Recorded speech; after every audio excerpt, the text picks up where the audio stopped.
Bem, queridos irmãos e irmãs, nesta manhã de domingo, como eu comecei a missa, né? Bendito é Deus, como disse São Paulo na segunda leitura, os vocacionados, os chamados, né? Aliás, toda a humanidade, todo ser humano é chamado por Deus a saciar sua sede de sentido de vida, sua sede de pão. E quando eu digo pão aqui, não é só o pão material, não é só o estômago, mas é a unidade do ser humano. Nós não somos só estômago, a gente não é só estômago, é. E quando come demais, sente mal, não sente? É, para ver, né?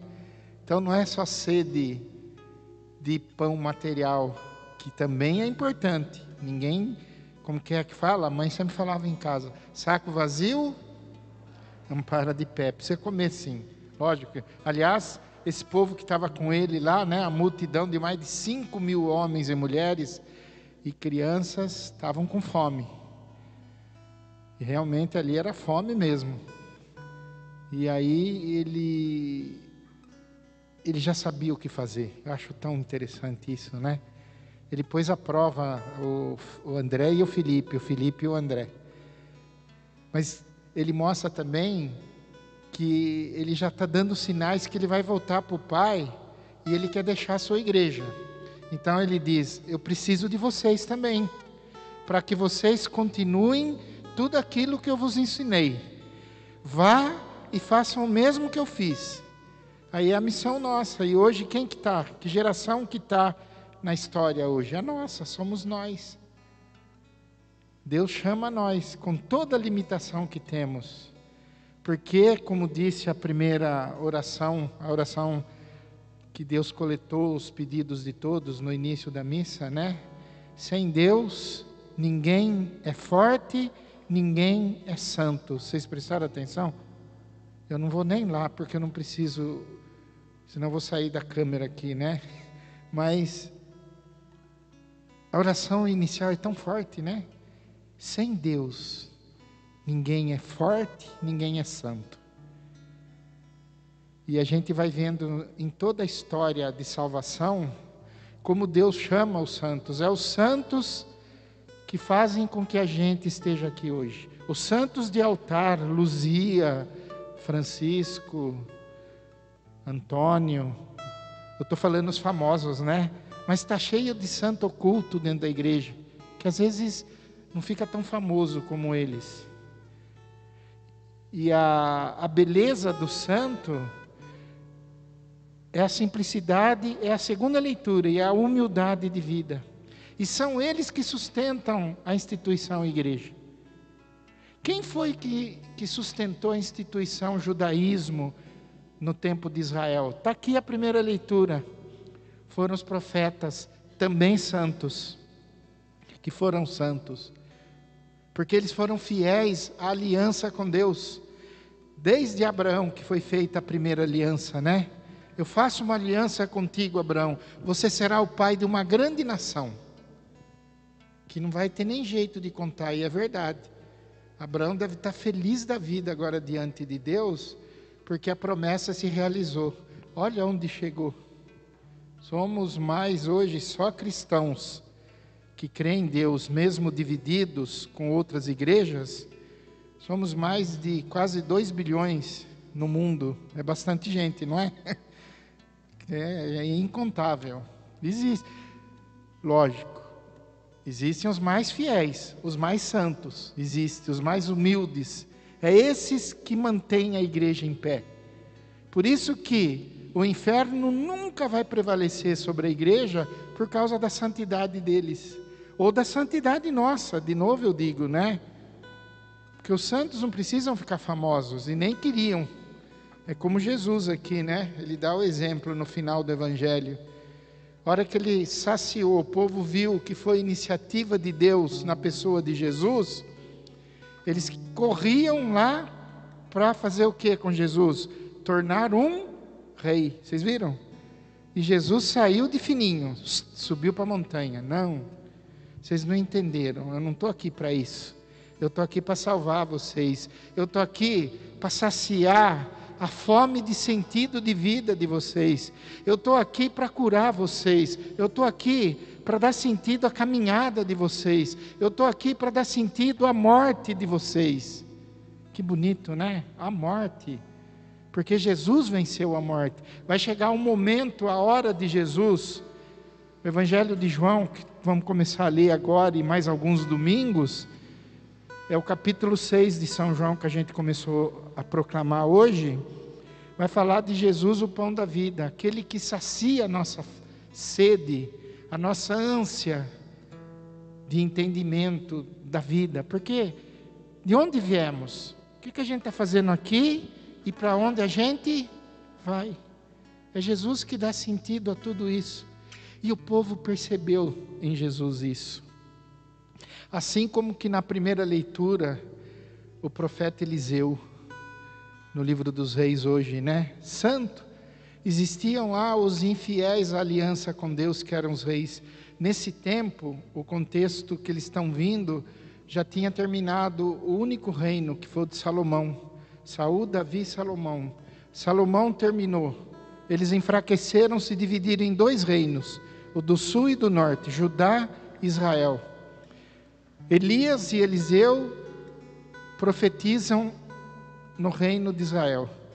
Acás, tantos reis de Israel lá, e injustos, que faziam alianças escusas com povos que estavam ao redor. Esse negócio de aliança política não é de hoje já não, viu? Esse negócio de fazer aliança, já tinha o centrão também lá, viu? Lá no meio, as nações que formavam o centrão para poder governar, para poder manipular, já tinha também. E os profetas vêm bravos, né? Vocês estão fugindo da aliança com Deus. E Eliseu é seguidor e amigo do profeta Elias. Elias é arrebatado para Deus, volta. Eliseu continua, pega a capa de Elias e continua a missão. E hoje ele fez o que Jesus fez no Evangelho. Sacia a fome lá de 100 pessoas, né? O que vocês têm aí? Eliseu falou, pão, cevada, alguma coisa que ele tinha levado de dízimo. Olha o dízimo, né? Aquele senhor estava devolvendo, porque eles devolviam em espécie. O dízimo não era monetário, mas era em espécie. As primeiras coisas que eles cultivavam, eles levavam no templo. Alimentos, animais, eles davam como dízimo. E ele falou, o que você tem aí para saciar a fome de tanta gente? Tenho muito pouco, é o que eu trouxe do dízimo. Tá vendo? O seu dízimo aqui vai fazer um milagre tremendo. Não importa que é muito, que seja pouco, importa que você seja fiel em devolver teu dízimo, em trazer o teu dízimo no templo. Ele trouxe e apresentou para o profeta. E o profeta ali fez um milagre com o pouco que ele trouxe, está vendo? Aqui tem sentido também o dízimo na igreja hoje, né?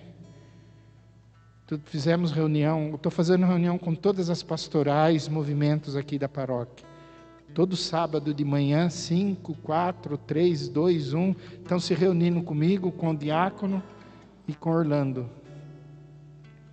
O Cristiano vai lembrar, né, Cristiano? Conversamos sobre isso, né?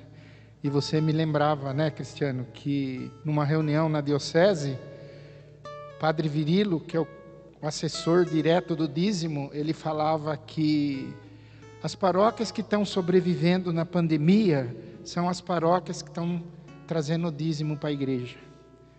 Porque a pandemia a gente não pode fazer promoções. Tem festa, tem paróquias que viviam de promoções só. E aplicava pouco no dízimo. Vocês acham por que nós estamos aqui em pé? Por que nós estamos aqui celebrando? Porque a gente tem um templo bem organizado? Porque a luz está acesa? Porque tem água? É o dízimo. Porque vocês têm hoje 2 padres, né? Porque o Padre Bira tem me ajudado, ele está cuidando da mãe dele aqui, mas ele me ajuda aqui. Dom Vicente pediu que o Bira ajudasse a gente, o Padre Bira está ajudando. Porque a gente tem um diácono, porque a gente tem um quase diácono, né? Daqui a pouquinho Orlando vai se ordenar diácono. Porque a gente tem uma igreja organizada, bonita. Eu herdei uma igreja bonita aqui, pode ter certeza, vocês são bem organizados. Apesar que às vezes, né, tem umas divergências, mas faz parte também a divergência, né? Nem tudo é perfeito. Mas é uma igreja bem organizada. Olha, daqui a pouco vai fazer 2 anos que eu estou com vocês, e eu vejo o quanto Deus tem feito no meio da pandemia. Porque Deus deu a vocês, e me deu para vocês. Eu estou aqui para ajudar vocês, a levar vocês a Jesus. Essa é a missão do Padre. É na pregação, no exemplo, na vida, no dia a dia, no atendimento aos pobres, aos necessitados da paróquia. É fazer com que vocês cheguem mais a Jesus. Senão, não tem sentido eu estar aqui falando. Vão ser palavras vazias, né? A minha missão aqui é levar vocês a Jesus. E a multidão sabia disso. É interessantíssimo, né? Talvez o mais importante hoje foi o sinal que Jesus deu, né? Com a multiplicação dos pães no Evangelho de João, capítulo 6. Foi isso. O maior sinal que ele deu foi fazer com que as pessoas o procurassem. Era a multidão. A multidão chegava antes deles. Mateus, Marcos e Lucas, nos evangelhos sinóticos, narrando essa mesma passagem da multiplicação dos pães, que é um pouquinho diferente de João, eles narram que eles iam na frente. Eles corriam na frente. Então eles procuravam Jesus. Por isso que eu disse que essa é a minha missão, que vocês procurem Jesus, porque é o único que pode dar sentido para a nossa inquietude. É o único que sacia a nossa sede de sentido. Você não quer ter sentido ou um acontecimento forte na sua vida? A perda de alguém, a perda do pai, a perda da mãe, a perda de um irmão, às vezes de forma dramática, né? Com doenças, acidentes. Às vezes a virada de vida que a gente dá na vida, tantas coisas acontecem. Jesus é o pão que dá sentido a tudo. Aquele que se aproxima de Jesus, ele vai dar sentido àquilo que você está passando e àquilo que você já passou. Porque ele vai iluminar a situação. Aí você vai dizer, nossa, agora eu estou entendendo algo que eu não entendia no passado. Vocês já passaram por isso? É bom passar. Nossa, eu não entendi aquele acontecimento lá no passado. Eu não aceitava. Eu não entendi e não aceitava. Por que aconteceu? Porque Deus deixou acontecer. Geralmente a gente culpa até Deus. E eu vou inocentar Deus. Porque Ele vai iluminar. O povo ia atrás de Jesus porque via nele um profeta também. Via nele um Deus. Por isso que queriam fazê-lo rei. E ele saiu de fininho, né, no final do Evangelho. Não. Eu não vim para me tornar um rei da forma humana. Eu não vim fazer os mesmos que esses reis estão fazendo de errado. Alianças escusas, né? Fazendo alianças aí e nem um pouco preocupado com o povo.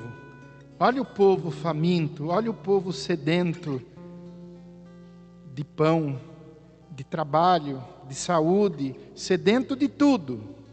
Quem que ia dar sentido a tudo isso? Ia resolver, porque Jesus já sabia o que fazer, disse o Evangelho. O evangelista João falou que Filipe e André ficaram abismados, né? Mas e agora, como que a gente vai saciar tanta gente? Jesus já sabia o que ia fazer. Deus sempre sabe o que faz, mas Ele espera que a gente vá a quem? Que a gente vá a Ele. Por isso que eu disse que a minha missão aqui é empurrar vocês para Deus. Eu quero que vocês vão a Deus. Não vão a ídolos, não vão a falsos profetas. Está cheio aí hoje, como estava no tempo de Elias e Eliseu, primeira leitura, como estava no tempo de São Paulo aos Efésios. Fiquem firmes na aliança, Paulo falou na segunda leitura de hoje, né? Aos Efésios, fiquem firmes, não abandone na segunda leitura. Eu, prisioneiro no Senhor, vos exorto a caminhardes de acordo com a vocação que recebestes, viu? Ele vai dando identidade para o povo. Fiquem na igreja e sejam humildes, com toda humildade e mansidão. Suportai-vos uns aos outros com paciência e amor. Aplicai-vos a guardar a unidade do Espírito no vínculo da paz, viu? Estar na igreja é estar lutando pela paz, pela unidade nossa, não pela divisão. E estar em busca do Deus verdadeiro. Porque está cheio de falsidade por aí. Está cheio de enganação. Falsas alianças. Eliseu falou forte. Paulo mais forte ainda. E Jesus é o dono da palavra, porque é Deus. E termino dizendo que ele disse: vinde a mim, vós que estáis cansados e oprimidos. Ele mesmo pede para a gente ir a ele, né? A quem iremos, Senhor? Pedro respondeu, aqui no Evangelho, aqui vai ser nesse... Preste atenção nas missas futuras desses domingos. Pedro vai responder, porque muitos vão desistir de caminhar com Jesus. Vai falar que é muito duro, não dá para caminhar com o Senhor. Aí Pedro vem diante de Jesus e fala isso, e eu termino a homilia assim: a quem iremos, se só tu tem palavras de vida eterna? Pedro respondeu, está respondendo por nós hoje, né? A quem iremos? As ofertas aí são muitas, mas eu digo a vocês: ide a Jesus, o Filho do Deus vivo. Louvado seja nosso Senhor Jesus Cristo.